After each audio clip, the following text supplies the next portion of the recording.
The January wind howled fiercely through the pine trees of the Montana wilderness, whipping snow into a blinding flurry that reduced visibility to mere feet.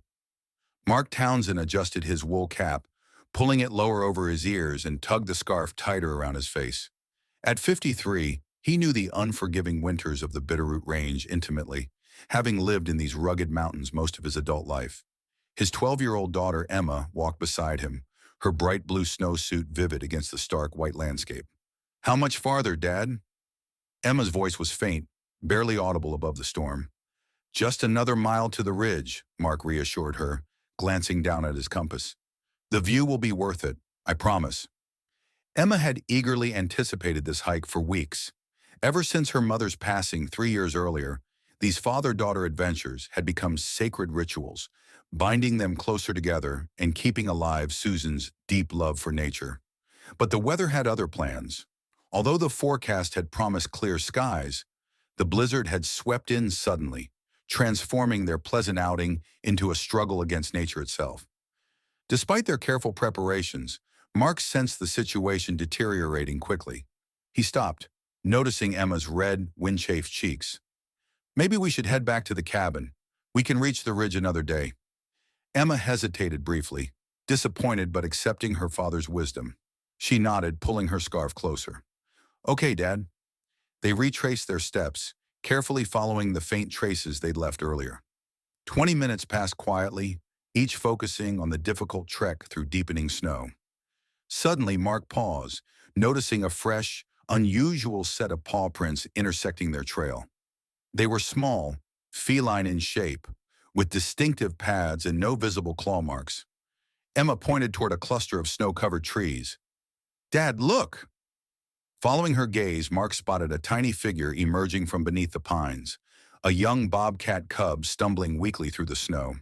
Its steps were uncertain, and its small body trembled with exhaustion. "It's a bobcat," Mark said softly, surprise evident in his voice. "A young one." Emma's voice shook with concern. "Is it hurt?" Mark studied the struggling cub closely. "I'm not sure, but it definitely looks weak. Probably separated from its mother during the storm." As if hearing their words, the bobcat lifted its head, letting out a fragile, pleading cry. Then, astonishingly, it began stumbling directly toward them, collapsing frequently into the snow. "Stay very still," Mark warned Emma, knowing even young wild animals could be unpredictable. The bobcat cub continued to advance, each step weaker than the last. Its thin frame revealed protruding ribs, and its dull, exhausted eyes told a story of desperation. It couldn't have been older than 5 months, far too young to survive alone in such brutal conditions. Emma's voice broke with emotion. "Dad, we have to help. It's going to die out here." Mark hesitated, conflicted. He had always taught Emma to respect nature's harsh ways, to let wild animals be wild. Yet seeing this fragile creature collapse in front of them, helpless and suffering, stirred something deep within him. He thought of Susan, who would never have hesitated to help a creature in distress. Finally, he sighed, making a decision. "All right, but we must be careful." He approached the cub slowly, pulling off his thick, knitted scarf, a cherished gift handmade by Susan many years ago. Speaking softly, he approached cautiously. "Easy there, little one. We're going to help you." Surprisingly, the cub didn't retreat or resist, too weak even to show fear. Gently, Mark wrapped it in his scarf and lifted it carefully. It felt alarmingly thin, its heartbeat rapid and faint beneath his fingers. Emma watched anxiously as Mark tucked the bundle carefully inside his jacket for warmth. "Is it going to be okay, Dad?" Mark shook his head uncertainly. "I don't know, honey. It's in pretty rough shape, but we'll do everything we can." Together, they quickened their pace toward the distant safety of their cabin, aware that their journey was now a race against time, not just for themselves, but for the small, fragile life they carried. By the time Mark and Emma reached their cabin, twilight had begun to deepen into night, and the storm outside showed no signs of relenting. Emma hurried ahead to open the heavy wooden door, quickly moving inside to stoke the embers in the old wood stove back to life. Mark carefully laid the scarf-wrapped bundle onto the kitchen table, feeling a mixture of relief and concern as he gently unfolded the fabric. The bobcat cub remained motionless, its breathing shallow and uneven. Is it still alive? Emma's voice was tight with worry as she approached, holding a hot water bottle she'd hastily prepared. Just barely, Mark replied softly, carefully lifting the cub again and placing it onto a nest of blankets they had arranged inside a wooden crate. Emma tucked the warm bottle alongside the tiny creature, hoping to stabilize its fragile condition. What do we do next? She asked, eyes wide with anxiety. Mark drew a deep breath, remembering basic wildlife rescue techniques he'd learned from visits to the local wildlife rehabilitation center. First, warmth. Then we'll give it fluids. A little water mixed with salt and sugar. It helps with dehydration. Emma immediately found a bowl, preparing the solution, while Mark retrieved an eyedropper from their first aid supplies. As they knelt beside the crate, Mark gently dripped the liquid into the cub's mouth, carefully coaxing the weak animal to swallow. At first, the bobcat remained still, unresponsive, but after several patient attempts, its tongue finally moved, taking the life-giving drops. As the hours passed and darkness fully enveloped their small cabin, father and daughter took turns tending to the cub. Mark placed a call on their satellite phone to the nearest wildlife rehabilitation center, but the raging blizzard had already cut off any possible rescue. They were completely isolated for now. Sitting beside the crate, Emma gazed thoughtfully at the tiny bobcat. "Dad, what should we call it?" Mark hesitated, reminding her gently. "Emma, we shouldn't name it. It's wild. It needs to stay wild if it survives." Emma nodded solemnly but persisted. "I know, but while it's here, it needs a name. How about Ash? His fur reminds me of ashes, and he was almost gone when we found him." Mark smiled softly despite his earlier caution. "Ash it is, then." Throughout the night, they kept their vigil beside Ash, each hour a quiet struggle between hope and worry. By morning, Mark felt genuine surprise to see that the cub was still alive, and even showing faint signs of improvement. Its eyes had regained some brightness, and it had begun weekly grooming its fur, a positive sign of recovery. Encouraged, Emma took responsibility for preparing tiny portions of food from eggs, milk, and bits of venison jerky softened with water. At first, Ash ate hesitantly, but soon he eagerly accepted the nourishment, his strength slowly returning. The storm continued relentlessly for 3 days, turning their cozy cabin into a makeshift wildlife sanctuary. Emma became deeply attached to their small guest, often sitting near Ash's crate, quietly reading stories aloud, convinced the cub was listening. Mark watched with affectionate amusement, noting how the little bobcat seemed genuinely calmed by Emma's soft voice. On the 4th day, when the blizzard finally lifted, Ash was able to stand on his shaky legs, exploring the small space of his crate. His true personality started to shine through, curious, playful, yet undeniably wild. Mark made another call to the rehabilitation center once the storm had passed, explaining Ash's condition and their efforts. To his surprise, the center was overwhelmed with rescues after the storm and suggested Mark and Emma continue their care for Ash temporarily, offering guidance over the phone until space opened up or Ash was ready to return to the wild. "They're letting us keep him longer?" Emma asked excitedly after Mark shared the news. "Temporarily," Mark emphasized gently, noting the spark in her eyes. "Only until he's strong enough or there's room at the center, and we have to make sure he stays wild." Emma nodded earnestly. "I promise, Dad. I understand." Mark began constructing a larger enclosure on their porch, providing Ash the chance to experience outdoor conditions without danger. Each day, Ash grew stronger, his steps more confident, his playful instincts emerging in bursts of energy and curiosity. Yet Mark watched carefully, sensing that the bond forming between Emma and Ash could make the eventual separation even harder.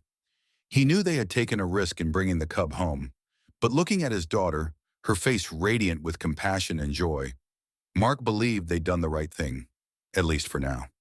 Still, he knew the toughest part of their journey with Ash was yet to come. As the bitter Montana winter gradually softened into early spring, Ash thrived, growing stronger and more spirited each day.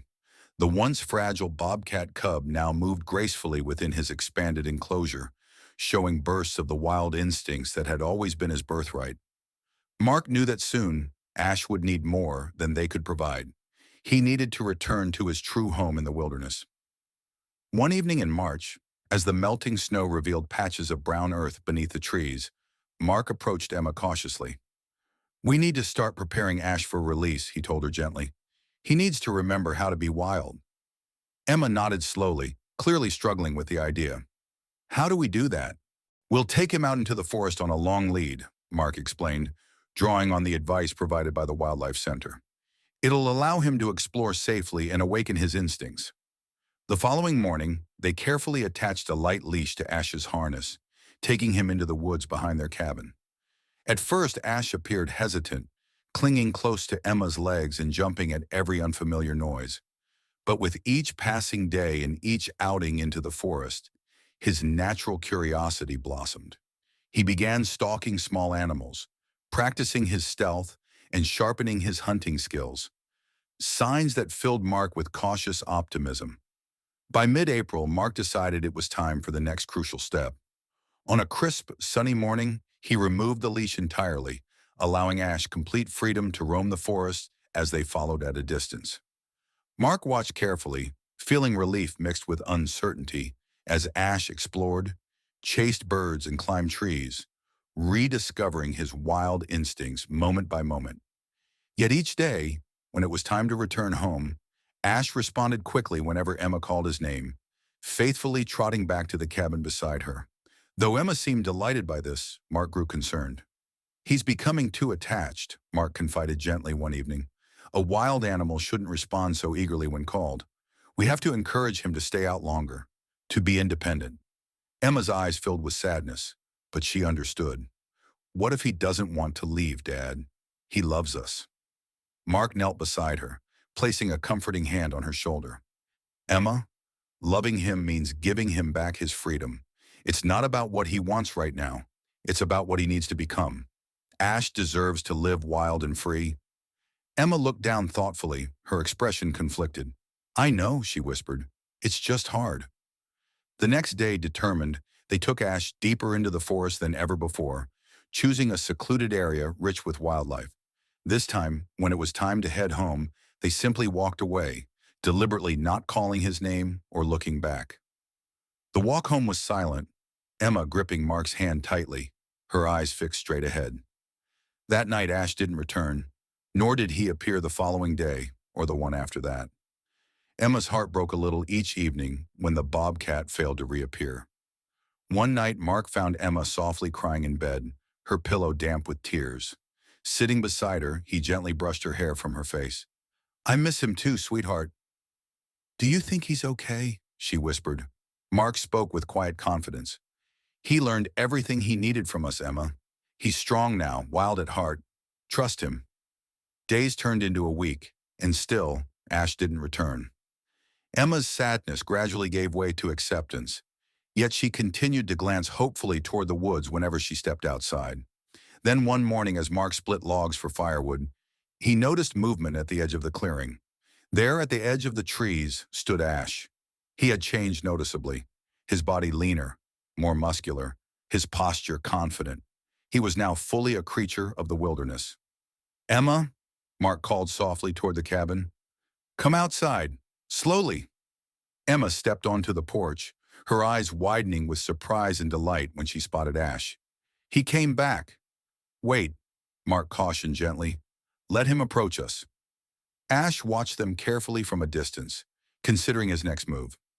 After several moments, the bobcat moved slowly toward them, pausing just a few feet away. Emma knelt, reaching out her hand palm down as they had done so many times before. Ash hesitated briefly, then stepped forward and brushed his head against Emma's outstretched fingers, a gentle, affectionate gesture. He repeated it with Mark, purring softly, then stepped back, watching them both with deep, intelligent eyes. "He remembers us," Emma whispered, tears streaming down her cheeks. "Yes," Mark agreed, his voice thick with emotion. "But he's come to say goodbye." As if confirming Mark's words, Ash turned quietly toward the forest. At the tree line, he paused once more, looking back at them for a final moment before disappearing silently into the shadows. Emma leaned against Mark, tears mixing with a newfound sense of pride. "He's truly wild now, isn't he?" Mark squeezed her shoulder gently. "He always was. We just helped him find his way home." The seasons changed, and life continued in the Montana wilderness, gently rolling from the quiet hush of spring into the vibrant warmth of summer. Though Ash had returned to the wild, his brief presence lingered within Mark and Emma's hearts, a memory that bound them even closer together. Every now and then, during their hikes and explorations, Emma would pause, searching the shadows beneath the trees, hoping for a glimpse of familiar fur and the flash of those distinctive eyes. Though they sometimes found bobcat tracks near their cabin, Ash never returned again, clearly having reclaimed his place in the untamed mountains he belonged to. Time passed swiftly. Emma grew taller, stronger, and wiser, her experiences in the wilderness nurturing maturity and resilience well beyond her years. She continued to explore the mountainside with her father, her knowledge of wildlife and nature deepening with every adventure. One crisp autumn morning, nearly 4 years after their rescue of Ash, Emma celebrated her 16th birthday. After breakfast, Mark handed her a carefully wrapped package, his eyes shining with quiet pride. Emma opened the gift slowly, revealing an exquisitely carved wooden bobcat figure. Its muscular form was poised in mid-stride, its eyes keen and alive with a familiar wildness. "It's Ash," Emma breathed softly, her voice filled with emotion. "Yes," Mark confirmed, gently placing a reassuring hand on her shoulder. "I carved it myself. It's to remind you of everything he taught us." Emma ran her fingertips lightly over the smooth wooden carving, tracing the shape of its pointed ears, powerful paws, and determined gaze. "He taught us to let go, didn't he?" Mark nodded solemnly, his voice gentle but firm. "Sometimes loving someone means allowing them the freedom to follow their own path. Ash helped us see that wild things, and even people, need room to grow, to be exactly who they're meant to become." Emma smiled softly, setting the carving gently on her windowsill, where the early sunlight danced across its polished surface. "I think Mom would be proud of us," she whispered, "for what we did, for how we helped Ash, and then let him go." Mark drew her into a comforting embrace. "She would be more than proud of you, Emma, of your courage, your compassion, and your strength." Years passed, but they never forgot Ash. Sometimes, while sitting quietly on the porch, Mark and Emma would hear the distant cry of a bobcat echoing softly through the wilderness. A wild call filled with strength and independence. They would glance knowingly at each other, silently acknowledging the bond they shared with the creature whose life they'd once saved. One early morning, Emma stepped outside to greet the sunrise, breathing in the sharp, pine-scented air. Glancing toward the edge of the clearing, her heart caught in her chest at the sight of a familiar silhouette. A magnificent adult bobcat stood perfectly still, his fur shimmering golden and sleek, his muscles rippling gracefully beneath the morning sun. Their eyes met across the space between them.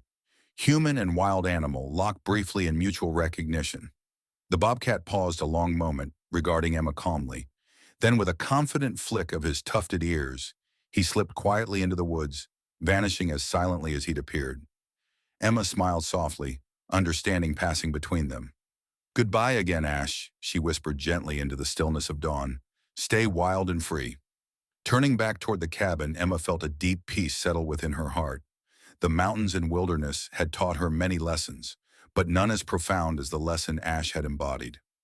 Sometimes the greatest act of love and trust meant stepping back, allowing someone to grow strong, independent, and true to themselves, even if it meant saying goodbye. With renewed determination, Emma opened the cabin door, ready to embrace the future that lay ahead, knowing she carried within herself the strength and compassion born from a friendship she would cherish forever. The key lesson from this story is that true love and compassion often mean giving others the freedom to follow their own paths, even when it's difficult or painful to let go. Mark and Emma learned through their bond with Ash that genuine care isn't about keeping something close for their own sake, but rather helping it become strong, independent, and true to its nature. Ultimately, the story highlights that the greatest act of love can sometimes be allowing someone, or something, to be exactly who or what they're meant to be.